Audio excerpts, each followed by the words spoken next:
Social media पर viral video की हकीकत। सोशल मीडिया पर एक वायरल वीडियो में ये दावा किया जा रहा है कि सऊदी अरब की तारीख में पहली मर्तबा किसी गैर मुस्लिम को खाना काबा में दाखिल करवाया गया है। दावे के मुताबिक इंडियन एम्बेसी के हिंदू ऑफिशियल्स को काबा मुक़द्दसा में दाखिले से नवाजा गया है।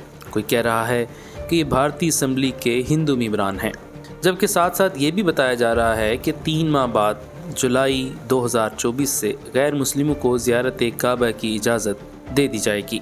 वायरल वीडियो में देखा जा सकता है कि खाना काबा का दरवाज़ा खुला है और यके बाद दीगरे 3 अफराद खाना काबा के अंदर दाखिल हो रहे हैं। दाखिल होने वाले पहले 2 अफराद के बाद जब पैंट शर्ट पहने तीसरा शख्स खाना काबा में दाखिल होने लगता है तो वो हाथ जोड़ता हुआ दिखाई दे रहा है, जैसे अमूमन हिंदू करते हैं, और शायद इसी वजह से इसे हिंदू कहा जा रहा है।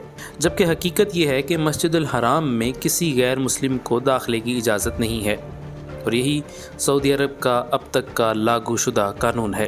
तो खाना काबा के अंदर दाखिल होने की बात तो बहुत दूर की है। जहाँ तक ताल्लुक़ है इस शख्स का हिंदुओं की तरह हाथ बांधने का, तो ये हिंदुस्तान में सिर्फ हिंदुओं के साथ ख़ास नहीं, बल्कि न सिर्फ भारतीय बल्कि पाकिस्तानी मुसलमान भी बाज़-औक़ात अक़ीदत व एहतराम की वजह से ऐसा करते हैं।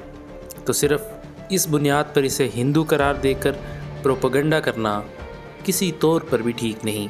माना कि सऊदी अरब में बहुत कुछ गलत हो रहा है, लेकिन इसका ये मतलब नहीं कि गलत की आड़ में झूठ और बहतान भी लगाए जाएं।